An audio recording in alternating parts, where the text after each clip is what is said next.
এবার আসি আমি দ্বিতীয় দফার সম্ভাব্য ফলাফলের আলোচনায়। প্রথম দফায় আমরা দেখলাম বিজেপির ঝোড়ো হাওয়া এবং দুর্দান্ত দাপট।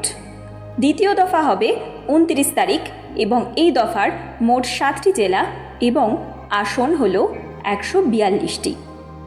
এই দফায় প্রথম দফার মতো বিজেপির ফল কেমন হবে বা টিএমসি কতটা এগিয়ে যেতে পারবে বা মাইনরিটি ভোট কতটা টিএমসি থেকে সরবে তা জানা যাবে 4 মে।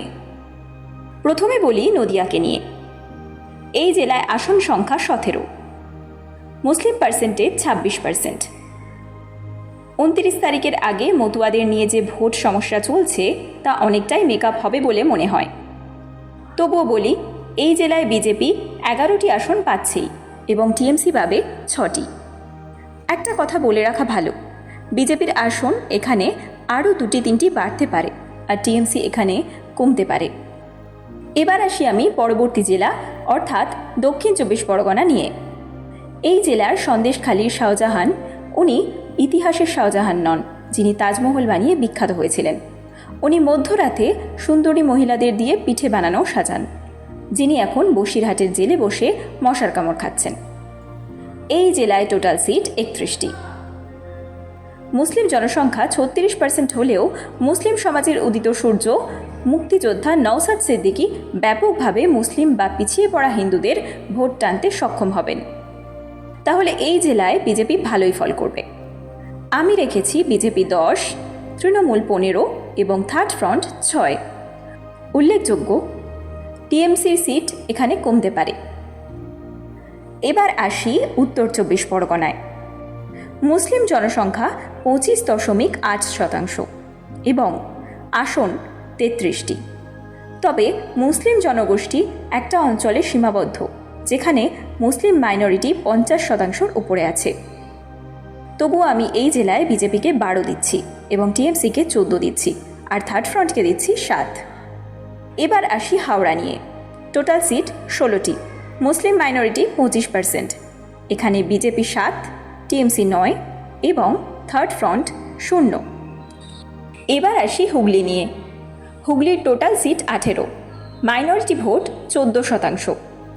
তাহলে আমি বিজেপিকে দিচ্ছি 11, টিএমসি 7 এবং থার্ড ফ্রন্ট 0। এবার আমি আসছি পূর্ব বর্ধমান জেলা নিয়ে। পূর্ব বর্ধমানের টোটাল সিট 16, এখানে বিজেপি 7, টিএমসি 9। সর্বশেষ জেলা কলকাতা নিয়ে এবার বলছি। এই কলকাতায় মারাত্মক ফল হতে চলেছে বিজেপির পক্ষে।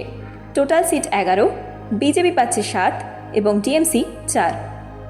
এইরকম যে রেজাল্ট হবে, হিন্দু ভোটারদের ভোটমুখী হতে হবে ভোটটাকে গণতান্ত্রিক উৎসব মনে করে। প্রায় 80%-এর উপরে হিন্দুদের ভোট দিতে হবে বা 90%। হবে নাই বা কেন, যেখানে প্রতিবার মুসলিম ভোট 90%-এর উপরে পোল হয়। তাছাড়া এই জেলায় পানিহাটির মেয়ে অভয়ার মৃত্যু দেখেছে সারা বিশ্ব। বাংলা দেখেছে এক নবজাগরণ, এক রাত দখল। যদিও এই আন্দোলন এক সুপ্ত আগ্নেয়গিরি হয়ে রয়েছে, 29 এপ্রিল তা জীবন্ত হবে না তো?